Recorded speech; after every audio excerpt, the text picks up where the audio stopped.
राम राम जी, स्वागत है आपका। चलिए आज दिन भर की सभी छोटी बड़ी खबरों को जान लेते हैं। तो देखिए, आज रक्षाबंधन के पावन अवसर पर उज्जैन के प्रसिद्ध बाबा महाकालेश्वर मंदिर में महाकाल बाबा को राखी बांधी जाएगी। साथ ही बाबा महाकाल को 1.25 लाख लड्डुओं का महाभोग भी लगाया जाएगा। तो इधर रक्षाबंधन के मौके पर सोने चांदी की कीमतों में भी गिरावट देखने को मिली है। आज सोना 2860 रुपये सस्ता होकर 1,58,000 प्रति 10 ग्राम पर 24 कैरेट वाला गोल्ड चल रहा है, जबकि 1 किलो चांदी भी 2791 रुपये कम हुई है और आज चांदी 2,40,000 रुपये पर आ चुकी है। यूपी के बिजली उपभोक्ताओं को लिए भी एक शुभ समाचार सामने आ रहा है। आने वाले सितंबर के महीने में बिजली का बिल कम आने वाला है। खबर है कि ईंधन अधिभार शुल्क में होने वाली कटौती की वजह से उपभोक्ताओं को अगले महीने सितंबर के आने वाले महीने में 7.5% तक की कमी देखने को मिलेगी। चलिए आगे देखिए। तो अब राजस्थान के स्कूलों में जंक फूड पर पूरी तरह से प्रतिबंध यानी बैन लगा दिया है और इसकी बिक्री पर भी रोक लगा दी है।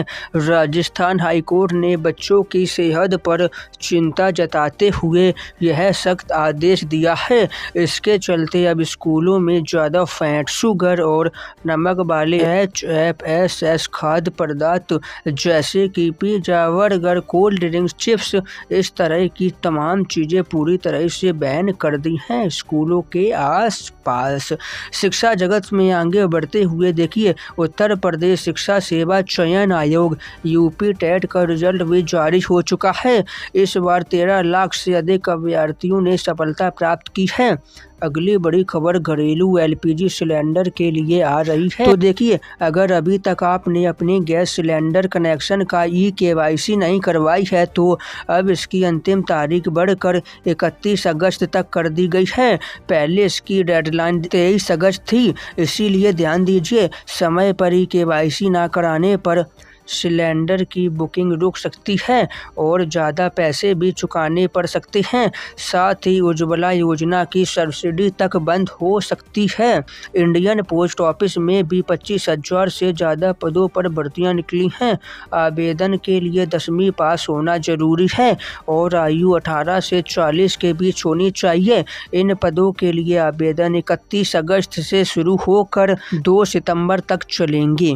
अगली बड़ी खबर पंजाब है।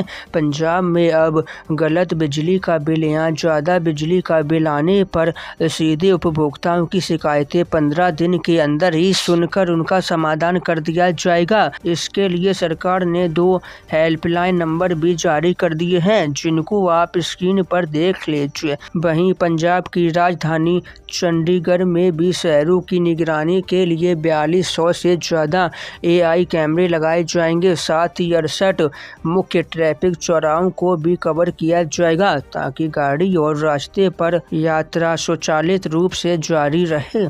तो अब उत्तर प्रदेश, महाराष्ट्र और अन्य राज्य के बाद पंजाब में भी एनलॉन्ग पनीर की बिक्री पर 1 साल के लिए पूरी तरह से बैन लग चुका है। एनलॉन्ग पनीर यानी नकली या कृत्रिम पनीर, जो दिखती तो बिल्कुल जैसी है जैसी मानो असली हो, लेकिन वो असली दूध की जगह वनस्पति तेल और अन्य केमिकल रसायनों से मिलाकर तैयार किया जाता है।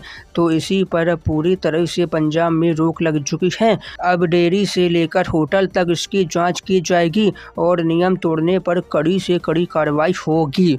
अब उत्तर प्रदेश की ओर आगे बढ़ें तो यूपी के CM योगी आदित्यनाथ ने कहा है कि उत्तर प्रदेश देश की टॉप 3 अर्थव्यवस्थाओं में शामिल हो चुका है। पिछले 9 वर्षों में राज्य की अर्थव्यवस्था और प्रति व्यक्ति आय लगभग 3 गुना तक बढ़ चुकी है। इसके साथ ही उन्होंने निशाना साधते हुए कहा कि 2017 से पहले यूपी सपा राज्य में पूरी तरह से दंगे से भरा हुआ था। वहीं बसपा प्रमुख मायावती ने भी योगी आदित्यनाथ पर निशाना साधा है। हाल ही में सीएम योगी ने कहा था कि आने वाले 6 महीनों में 1 लाख सरकारी नौकरी देंगे, तो इसी पर प्रश्न खड़ा करते हुए मायावती ने इसे चुनावी छलावा बताया। साथ ही मायावती ने कहा कि यूपी सरकार बंद पड़े हुए स्कूलों को खोले।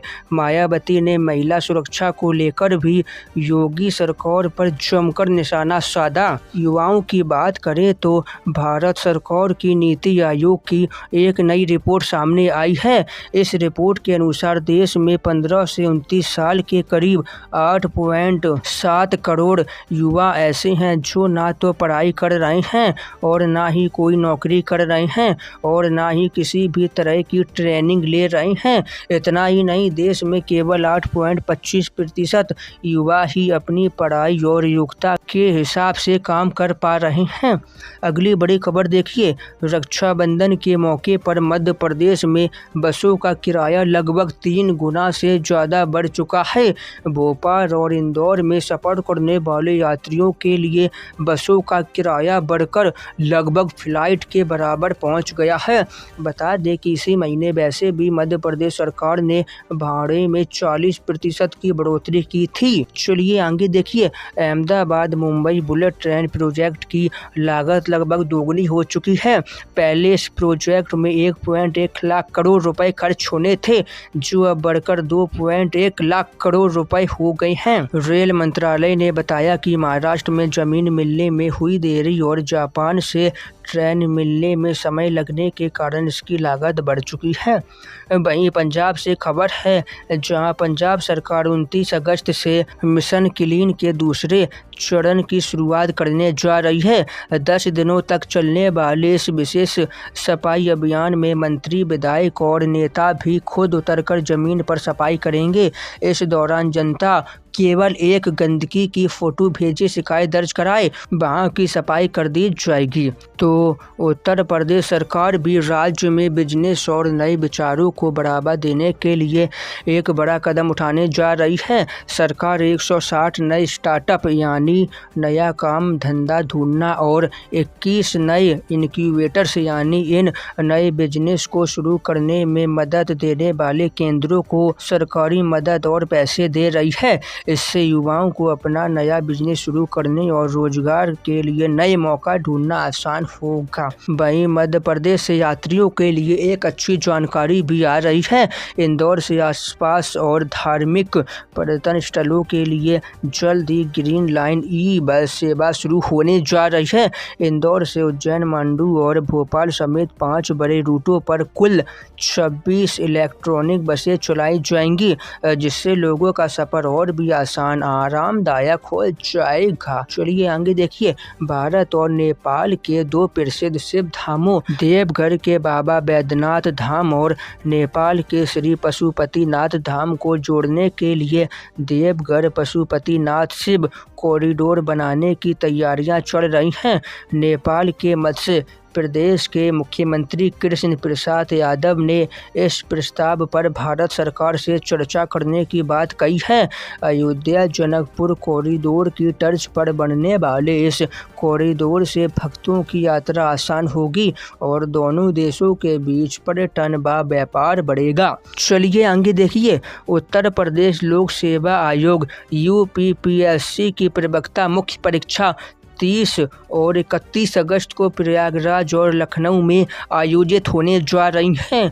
रक्षाबंधन के ठीक बाद होने वाली इन परीक्षाओं के लिए आयोग ने परीक्षा शहर और एडमिट कार्ड भी जारी कर दिए हैं। तो चलिए आगे अंतिम खबर को जरा ध्यान से सुनिए। सोशल मीडिया पर इन दिनों पीएम किसान सम्मान निधि योजना को लेकर एक खबर तेजी से वायरल हो रही थी, जिसमें दावा किया जा रहा है कि रक्षाबंधन पर यूपी के किसानों को 4000 रुपये मिलेंगे।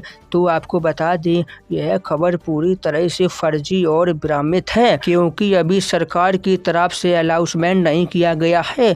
तो यह पूरी खबर बिल्कुल नकली और छोटा मिथ है, ऐसी खबरों से बचें। तो बस इन्हीं सभी के साथ आज की सभी खबरों को यहीं समाप्त कर देते हैं। वीडियो को लाइक, चैनल को सब्सक्राइब कर देना। हम आपसे कल फिर मिलेंगे। राम राम।